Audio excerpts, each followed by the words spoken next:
Have you seen this video of Secretary Blinken spreading atrocity propaganda to the U.S. Senate? A family of four, a young boy and girl, 6 and 8 years old, and their parents, around the breakfast table. The father, his eye gouged out in front of his kids. The mother's breast cut off. The girl's foot amputated. The boy's fingers cut off before they were executed. And then their executioners sat down and had a meal. That's what this society is dealing with. Secretary Blinken wants you to believe that this actually happened, but the entire story is a lie.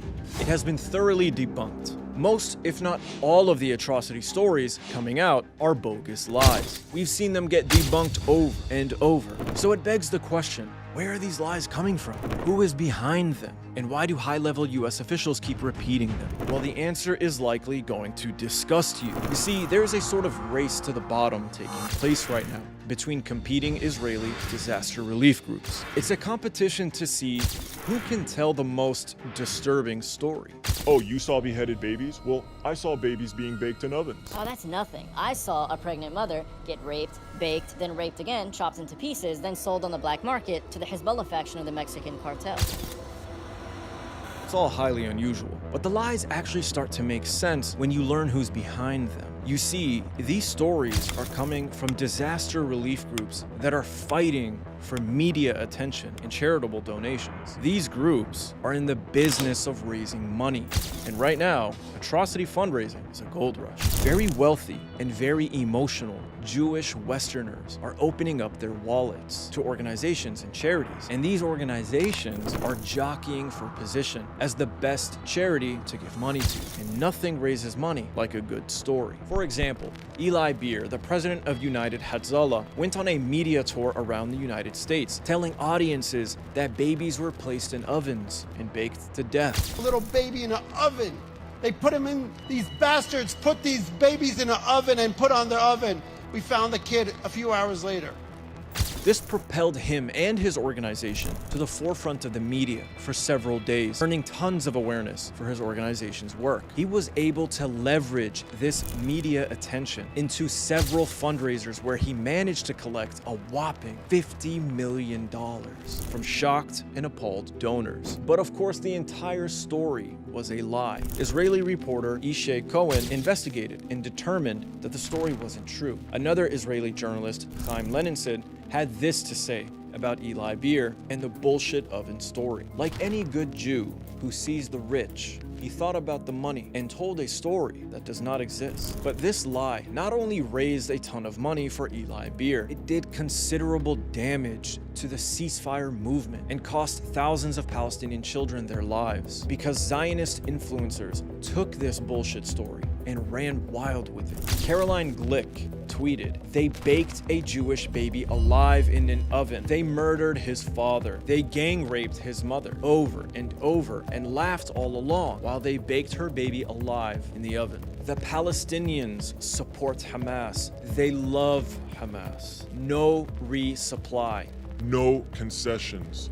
No mercy." And John Pateritz, in a tweet that gained 10 million views, said, "They baked a baby in an oven." He repeats it 3 times. And then he goes on to say ceasefire one more time. You f***ing baby murdering loving ghouls. This manufactured story, manufactured outrage, and provided the media and the politicians with the social space needed to get behind Israel's genocidal war in Gaza. United Hezbollah did eventually concede that the story was not true, blaming it on a volunteer who thought he saw such a case, but not before raising their money and not before causing damage. Hey, I get it. It happens. Your imagination can play tricks on you. Sometimes you open an oven and you see meatloaf. Sometimes you see babies. It depends on the state of mind you're in. Unfortunately, these people seem to not only be in a victim state of mind, but also a money-hungry state of mind,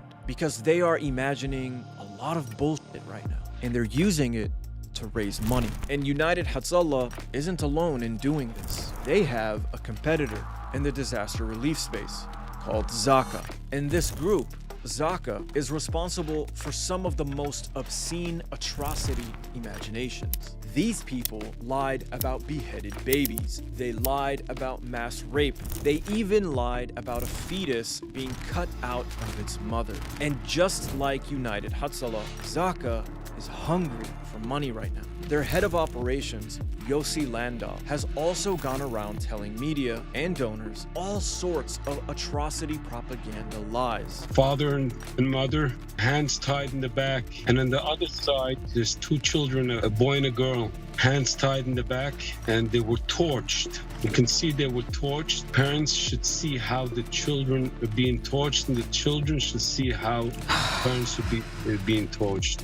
And in the middle, there's a full table of food with those terrorists sitting and eating while torching them. Sound familiar? This is the same story Tony Blinken told the United States Senate. And then their executioners sat down and had a meal. The problem is that it's a complete lie. According to Max Blumenthal from the Gray Zone, despite the presence of multiple potential witnesses, independent testimony corroborating Landau's claim has yet to surface. He goes on to point out that there were also no children that match the age described by Yossi Landau in Kibbutz Be'eri. There are no recorded deaths of siblings around the age of 6 to 8 in Be'eri on October 7th. Any record of a young child killed is non-existent. So it's clear then that the story is a complete fabrication. So why did Tony Blinken share it with the United States Senate? Well, it's for the same reason they have been sharing all of their atrocity propaganda lies, to provide space and cover for the Israelis to commit war crimes in Gaza. These lies are meant to distract you from what's happening. And now, Zionists are trying to convince the world that mass rape took place. This woman is leading the so-called investigation into Hamas rape, but the investigation is off to a bad start. During a presentation, she shared a picture of a dead female Kurdish fighter from another time in another place and tried to present it as evidence of a raped victim from the Nova Music Festival. Another image shows the body of a young woman stripped from the waist down, her underwear were torn, hung on one leg, and she was photographed on the site at the Nova Music Festival. And it gets worse. So far, not a single first-hand testimony or video proving allegations of mass rape has been produced. The rape stories are heavily dependent on graphic second-hand claims provided by the liars of Zaka. But it doesn't seem to matter to mainstream media and Western politicians who have been repeating the claims regardless. The UK Sunday Times, for example, quoted a Zaka staffer who said, "It was clear they were trying to kill, to burn, to rape." Ironically, Zaka, the group pushing the rape claims, was founded by a rapist. Yehuda Meshi Sahav, who founded Zaka, was discovered to be a serial rapist of young people. For decades, he sexually abused boys and girls. And apparently, Yehuda also embezzled millions of dollars from Zaka to fund his own lavish lifestyle. As the investigation to both his rapes and financial corruption escalated, Yehuda decided to do the world a favor and just kill himself. But the corruption didn't die with him. Brad Pierce, an independent scholar who documented Zaka's corruption, described the group as the most opaque and suspicious non-governmental organization I have ever investigated. This is the group behind the mass rape claims. It's no wonder the world has questions. For Zaka, for Landau, for everyone. But like many of the Zionists spreading wild atrocity propaganda stories, Landau seems to think that these claims should be accepted without scrutiny or evidence. According to Landau, those who have questions about his stories should be killed. This person is clearly insane, yet mainstream media and politicians keep repeating his lies. For example, Landau lied about personally seeing children and babies beheaded at Kfar Aza. An Israeli spokesperson then took his fake story and declared a senior official in the Israeli coronary service has confirmed the allegation of beheaded babies. This made its way to CNN, where Sarah Sidner amplified the lie, eventually culminating in the press conference with Joe Biden sharing it with the American people. It's like a sick game of telephone. Except the end result isn't just an inaccurate message, it's donation money for Zaka